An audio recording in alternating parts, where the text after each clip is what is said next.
দাদা আমায় দান করেছে হ্যান্ডেল মারার করলে বাবা। দাদা আসসালামু আলাইকুম কাকা, ভালো আছেন? ওয়ালাইকুম আসসালাম ওয়া রাহমাতুল্লাহ। কেউ কাকা আইয়েন। ও আরে কি অবস্থা, ভালো আছিস তুই? বাঁচি যায়? এই তো আলহামদুলিল্লাহ ভালো। আপনার কি অবস্থা কাকা?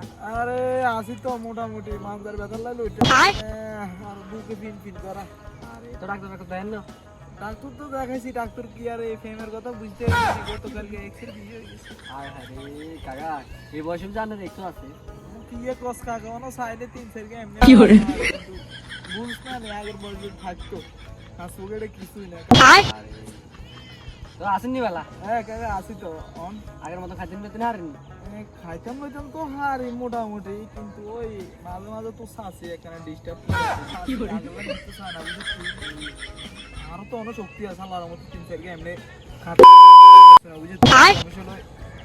তো শাসি এত ইয়া না বুঝি তো শাসি অসুখ এরম ধরে গেছে তো চাইছি বিয়ে সাথে আলগা করুম এখানে, মোটামুটি একটা লাইন করতেছিলাম।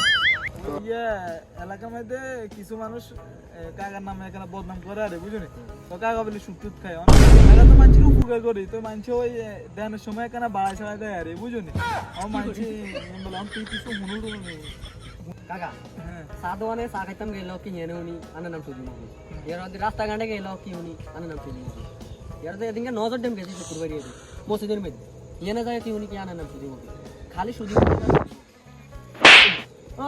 এই এক মাসের ভিতরে আরে আঙ্গ এলাকা এত মানুষের সুদি অফিস করে না, তুই আর সামনে খাড়াই যতবার কইছিস তো দোষ আমার আই করে কি দোষ হয়ে গেছে?